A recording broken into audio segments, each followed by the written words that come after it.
Au nom du Père et du Fils et du Saint-Esprit. Amen. Esprit du Seigneur, viens consoler nos âmes, viens nous éclairer, viens nous purifier. Évangile de Jésus-Christ selon saint Marc. En ce temps-là, Jésus gravit la montagne et il appela ceux qu'il voulait. Ils vinrent auprès de lui et il en institua 12 pour qu'ils soient avec lui et pour les envoyer proclamer la bonne nouvelle avec le pouvoir d'expulser les démons.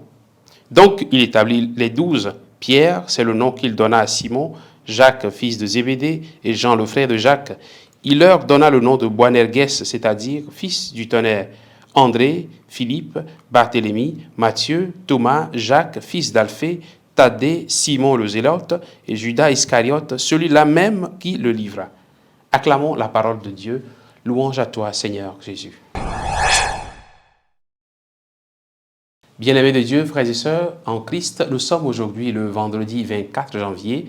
C'est la fête de Saint François de Sales, ce pasteur plein de générosité, plein de cœur, plein de zèle, qui a vraiment travaillé pour le bien de ses fidèles qui lui sont confiés. Il est d'ailleurs le saint patron de toute la famille salésienne.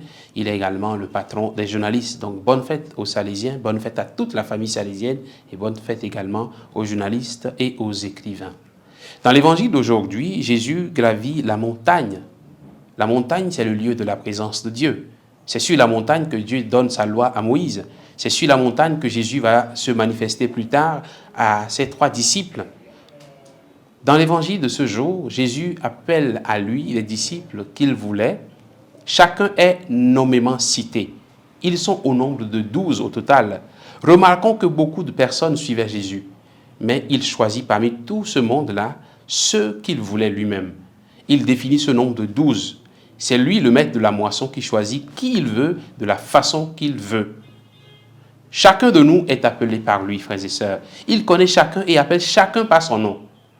Comment le Seigneur Jésus te connaît-il? Par quel nom t'appelle-t-il? Que faisons-nous de cet appel qu'il nous adresse?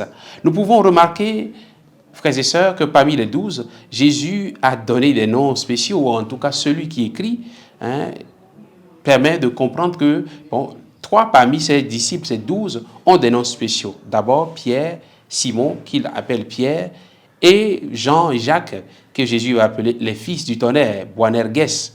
Ces 3 constituent un groupe parmi les 12, un petit groupe d'intimes qui vont accompagner Jésus à certains moments déterminés.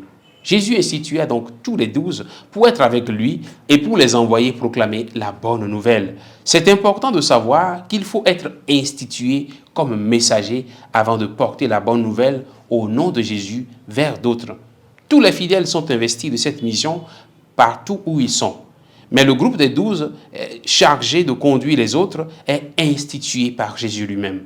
Pour nous, chrétiens, l'institution continue aujourd'hui avec les évêques, successeurs des apôtres et les prêtres, leurs collaborateurs directs pour enseigner, conduire et sanctifier le peuple de Dieu. Aujourd'hui, tout le monde peut s'improviser apôtre. Non, cela est donné à ceux que Dieu choisit pour cette mission. Certains tendent à banaliser cette institution de Jésus lui-même qui a traversé les siècles, mais c'est cela la vérité. C'est vraiment la vérité. Ceux qui sont choisis font une expérience spirituelle et pastorale avec le Christ. Quelle expérience tous ceux qui parlent aujourd'hui au nom du Christ font-ils avant de se prétendre messagers du Christ? Faisons donc attention et soyons vigilants pour ne pas nous laisser égarer par de beaux parleurs, qui ne viennent pas de la part du Christ. Que le Seigneur nous donne la grâce du discernement afin de distinguer sa parole qui vient de ceux qu'il a établis, ceux qu'il a choisis pour donner cette parole au monde. Qu'il bénisse chacun de nous et qu'il nous confirme dans cette mission qu'il confie à toute l'Église universelle de pouvoir annoncer la bonne nouvelle dans le monde entier. Et qu'il bénisse également ceux qu'il a choisis de façon spéciale d'annoncer cette parole de façon officielle à tous les peuples.